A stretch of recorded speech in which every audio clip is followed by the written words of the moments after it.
Friday morning, hitting them strong. Housekeeping! Beautiful, sunny Southern California.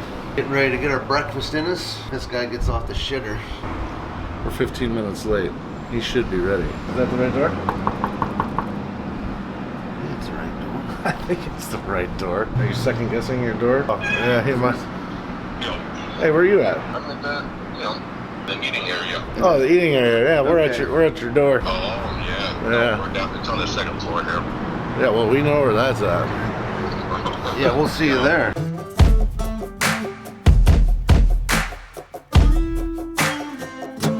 First thing. Rise and shine. First thing in the morning. That's how we do it. Hey, I thought you guys said 7:45. Well, Yeah, then that's 7:59. We're rolling. oh, here comes Strickety Strong. There's Strickety Strong. He had enough of waiting for us. I know. Yeah. Don't worry, buddy. I'm used to this waiting around a lot of shit too. Yeah. Are you going on a hike? You have a camel. Well, this is my truck go bag, you see, so it's packed with the Truck essentials go bag. to get home. He has a camel on his back. I live in Phoenix, dude, so I got prepared for everything. It's a 3-liter bladder. You were the originator. Of the camel bag? Yeah. I thought he was the originator of the cell phone. I was the originator of the cell Oh, phone. you were in okay. Fuji. Yep. What's your plan, man? You heading Well, home? I don't know. Because if I drive an hour and a half north and hang out with you guys for an hour, I'm gonna leave. Well, we're be gonna home by I gotta 7. get down. I'm gonna check out and report that Dudley fucking plugged their shitter. Dropping deuces the size of small children. Yeah. I don't know, but you got her fucking logged up pretty good. Yeah. Shitty flush. It did have a shitty flush. It's got that weak California fucking water pressure. Is that what it is? just downhill flow. That's the only pressure. Yeah, gravity. The toilet in that room is backed up. Matthew Dudley's his name. No. I'm guessing it was kind of that way when we got there.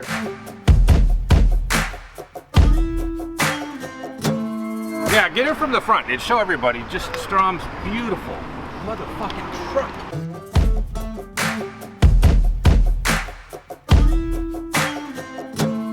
I'm gonna get on the phone, hang out for a few minutes, call my wife, see what the kids are doing. If you're either right behind us or you're not. Yeah, either way. So I'm either going or I'm not. All right, buddy. All right? It's cool seeing you guys no matter Good what. seeing you, man. If you come back to Cali or, you know, this neck of the woods. We gotta go to Phoenix still too, I think. All right, buddy, we got to roll. All right, All right. yeah, Hopefully hit we'll it. see you again. Yeah, text us. I'll give you a call or a text. All right. Later. Later. Later. So there we were, Here we are once again. rolling out of Oceanside, Oceanside. continuing the journey. The journey. On our way up to. We're gonna need a van like that one of these days. Yeah, we need a big crew van. That's a Ford too, I think, isn't it? It's a Chevy. God dang it, I messed that one up. On our way to Downey.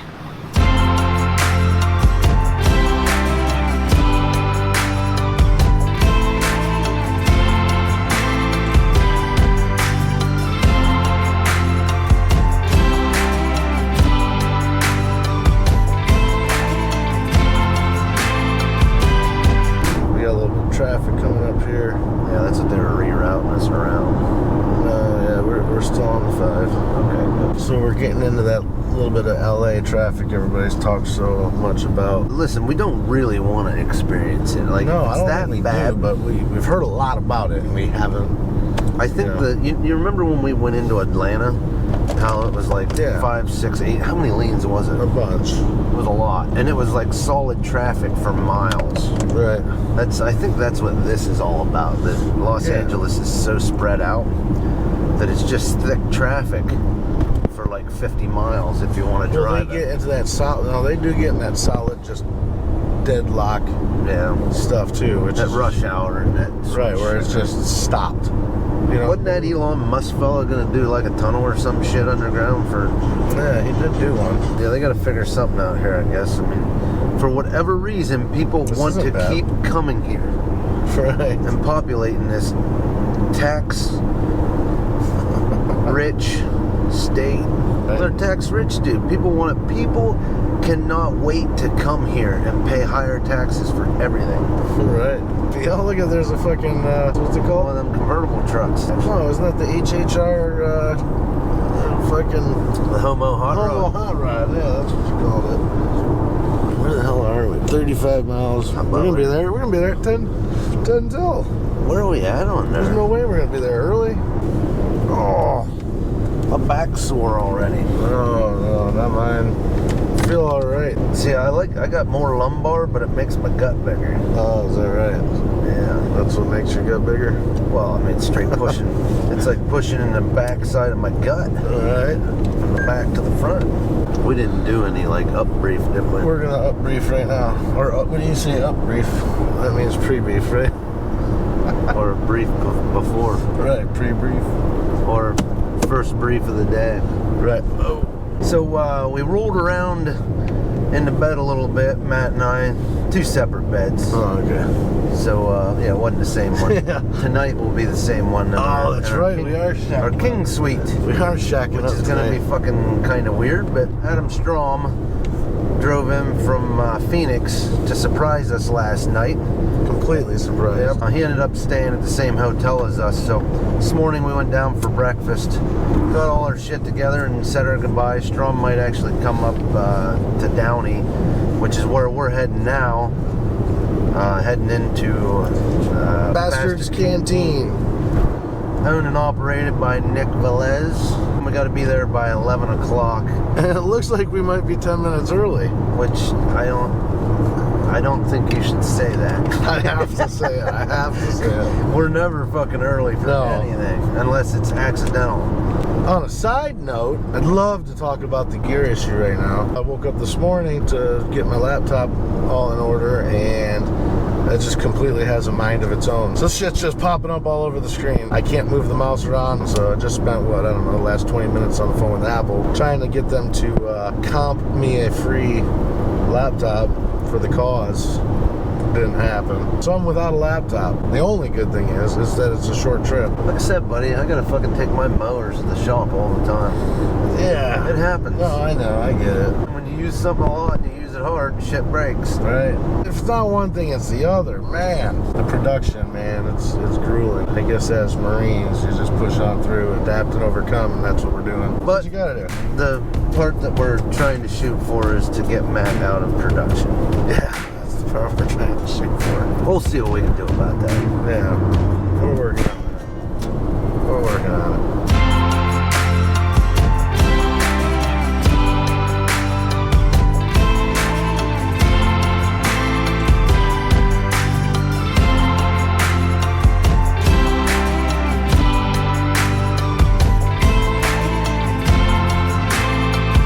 For the record, what's the TOD? It's 10:46. 47. Okay. Your destination is on the left. We're there. Shit. Can you believe it? We should go live for this right now. Oh yeah. We're fucking early. We just got here. We're about to walk up to Bastards and meet up with Nick. We're a couple minutes early. Oh, what's this? Crazy enough. What's that? What's that? What the hell? Fake ending. Levi Strauss. You're making Mr. South. That was a fake ending. How fast did you pull out after us then? 5 minutes. Did you take the toll road? Yeah. Yeah, Oh, that okay. was 12 minutes or something. And then We I- didn't take it. we We didn't took take the that. slow route. Yeah. Pathetic. Dude, I was hauling ass. I was That's going what I figured. You were probably a 85, fast driver. 90. I'm not typically a fast driver. I was just staying with traffic. The road Is was this like- is that their door right here? Oh shit, yeah. It's quite closed there. A mushy mushy. Yeah, we want to give him a call. Yes. How you doing? Nick? Yeah. He's out back. Oh, is he out back? Yeah, if you guys want to come in. Sweet. There you go.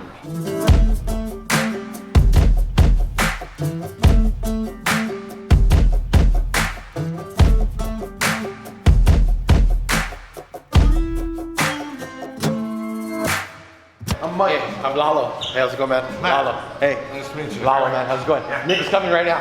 I'm a little broke dick right now. How you doing, man? man. Nick. Good, man. How you doing? Nice How to you meet doing? Nick.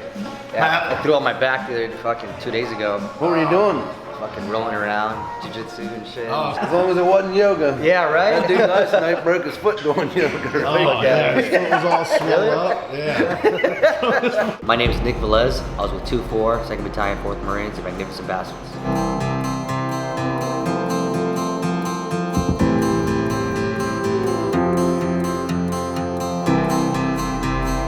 I grew up in the Los Angeles area. I joined the Marine Corps in 2005. I was lucky enough to be stationed in Camp Pendleton. So it was about 45 minutes to an hour drive home with no traffic, of course. So on the weekends, I was at Marine, taking all the buddies from wherever they're from, back up to LA and showing them a good time. My first deployment, it was about 11 months. We were extended 3 times. Second deployment, and then we're on a 31st deployment to Japan. A bunch of NJPs, and nothing good happens in Japan. Yes, I did one combat tour. The picture we have here hanging at the rear of the restaurant, it's actually our old AO, area of operation, in Ramadi. So it was the industrial area and the Malab area that we patrolled. That was donated by my old company commander, Major Scotties. We all did our part. We all did what we had to do. I'm not gonna say it was any worse than any other unit, but our unit has been through a lot. With the 2004 deployment of all my senior Marines, being in Ramadi, they lost a lot of Marines there. 2nd Battalion, 4th Marines again, getting deployed to Al Anbar Province, Echo Company, deployed to the same area of operation, going through that, and again losing more Marines after we had been there before. It's kind of hard, just because now what happened to that country, what happened to that city. The ISIS ended up taking over, and my job was to kick down doors, and that's what we did. We were damn good at it, and we knew we were going to lose guys, and that was part of the job. But it hurts more to lose guys now. After we come back from battle. I think we have a very unique story. I mean, not only our name is unique, Bastards, it's named after 2-4, the Magnificent Bastards. It's a veteran and owned operated bar, USMC founded. We have corpsmen that are our bar managers. Our other partner, Manny Maeda, who couldn't make it today, was with 1-5. Manny Maeda, Calvin Spencer, and myself, we're all best friends in SOI, and we all somehow ended up together working in the restaurant industry. Calvin with the restaurant side, Manny, he has the bartending side, and me, I was just pretty much the admin and logistics. We had a really good team, and we've grown that company and this company to now opening a 2nd location in Temecula, and hopefully a 3rd in Coachella by the end of this year, 2019. I think it's important to talk about our co-founder, a gentleman by the name of Calvin Spencer. We met each other in the School of Infantry, Alpha Company, and then we all ended up going to 2-4 Echo Company. Him and I started this place in 2012. That's when doors opened. He has the culinary background. He went to Cordon Bleu. One of my best friends. He passed away in January 27th of 2018 in a motorcycle accident. He was no more than quarter mile away from his house when sadly he was taken from us, but he left definitely a great legacy and a beautiful wall that now we have here on the corner of 2nd and Downey Avenue. Not only is for his family to see, but for the entire community and the entire nation. Anyone who really wants to cruise over to a little city called Downey, California, suburbs of Southeast Los Angeles. That was the start of this Marine Corps themed restaurant pub that not only honored our battalion, but honored the Marine Corps, every other branch of service since then. Now without Calvin, the mission still continues. We've definitely grown a lot from that. I'd say that's the biggest hit that I've ever had personally. We lost guys in combat, we lost guys in, even after that to suicide. I mean, that's why we started Save the Brave, but you never expect your business partner and your best friend, the guy that you text every day, every morning, every night before you go to bed. It's just, still to this day, even talking about it doesn't seem real. All I can do is keep pushing forward and kind of like live his legacy and live his name through the restaurant. Now what we focus on is our outreach program and nonprofit called Save the Brave nonprofit organization. Save the Brave was started by myself and a gentleman named Sergeant Ernie Delgado. Ernie Delgado is a Vietnam veteran. His picture was on the cover of a 1967 Life magazine. I met him here at Bastards. We became really good friends. He had been through a lot, and I was going through a lot myself. He was there to kind of like mentor me and show me that he's been through that and give me his similar experiences in life. And I knew then and there that he was more than just a friend. He was someone that I could depend on. One day I had a bright idea. I was on a fly fishing trip in Mammoth. My counselor Everett said, "Hey, you need to go on this trip. I like the way that these guys took care of us, the way that they just operated." I said, "Hey, we need to have a nonprofit organization." I was like, "Why not name it Save the Brave?" Came down, talked to Ernie. He said, "Yeah, let's fucking pull the trigger. I got nothing to do. I just retired." And then that was the start of it. After that, sadly, we started losing more guys to suicide. We lost Sergeant Simon Lickey. Not the first suicide in the company, in the battalion, but it was the first suicide after we had Saved the Brave. So it kind of hurt a lot more knowing the fact that we had an organization to kind of prevent this, and they knew about it, but yet we didn't do anything to stop it. In the beginning, we didn't have really much more of a direction, but just to kind of like, hey, let's put a nonprofit together to take guys fishing. So we started off small and we said, hey, we're gonna focus on the battalion and the guys that I know. So I started off on guys from 2-4 Echo Company. I started hitting them up, and that's when I found out that a lot of them, you know, were suffering from a lot of, you know, shit, you know? So with the help of our outreach coordinator, Lalo Lopez, he's put together these fishing trips that now we get to take guys that I've served with, guys that we meet at the vet centers, guys that we meet here at the bar, and it just becomes this, you know, day of one-on-one therapy with you in the ocean. My name is Eulalia Lopez. Everybody calls me Lalo.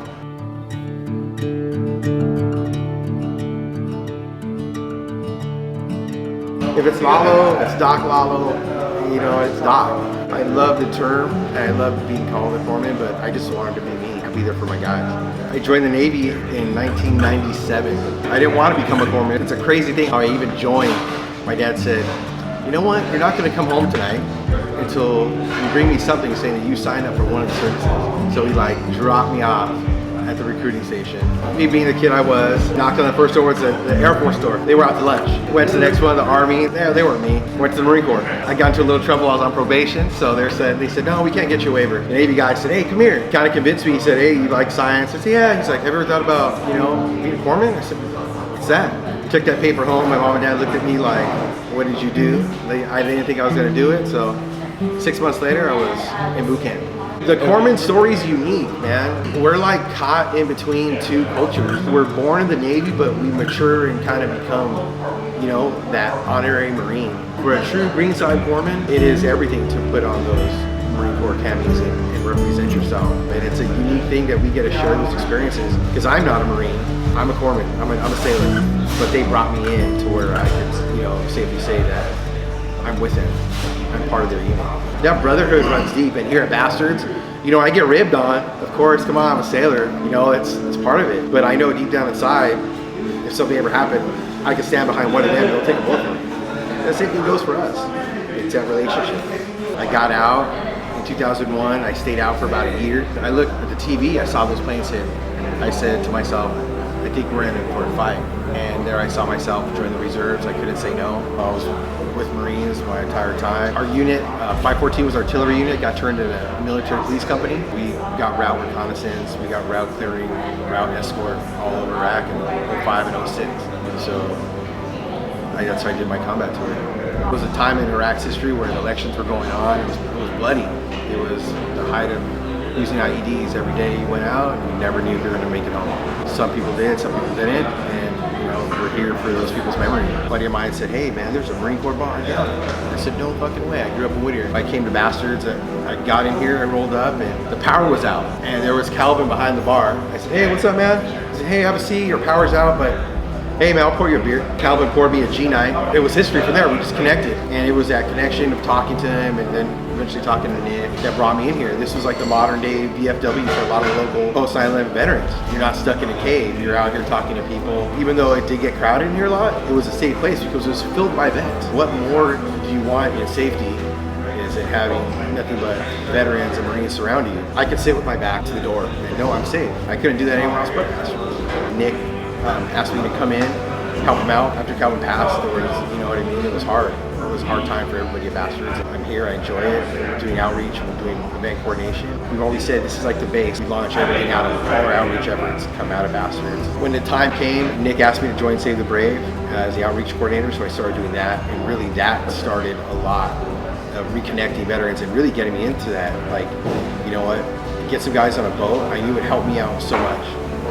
Another guy who joined the team who has been a great asset to Save the Brave is Major Scott Husing, which is my former company commander. He came on board and he's been helping a lot as far as our donations. You know, Major Scott Husing is a big asset on that. We really feel that you're never done taking care of your own. We don't pride ourselves in being the best organization and we have every fucking formula to fix this guy, but all we're gonna do is just gonna invite you to come, shoot the shit with us. And if you want to open up and talk to us, hey, we're here to talk to you. And if not, there's other guys, there's other counselors here, vet counselors that are also been through it and done that can also talk to you. And if you don't, then you can go home and never talk to us again. It's all good. That's what Save the Brave's about, man. We're very casual, laid back, nonprofit organization that it's about veterans first. I never talked about my experiences until I started, reconnecting with veterans who are bastards. Getting the guys offshore, because I know the ocean is so healing and cathartic. It helps. Being out in the water with, 10 guys, 15 guys, and having that safety, knowing they're all veterans. I couldn't do that with a boat full of civilians. I couldn't. My anxiety would be off the roof. But with a group of veterans, bullshitting and talking, having some beers, I could do it for a couple days. But then you get that platoon buddy fever. Yeah, you may be able to punch him in the face, but you love the guy. We go anywhere from a day trip for some of the older guys. We have a lot of Vietnam veterans that come out with us. We always have like a 1-day trip that's just about 8 hours. For the guys that are really disabled, that have some mobility issues, we do a half-day trip. If they need to ride from home, we're gonna send someone to pick you up.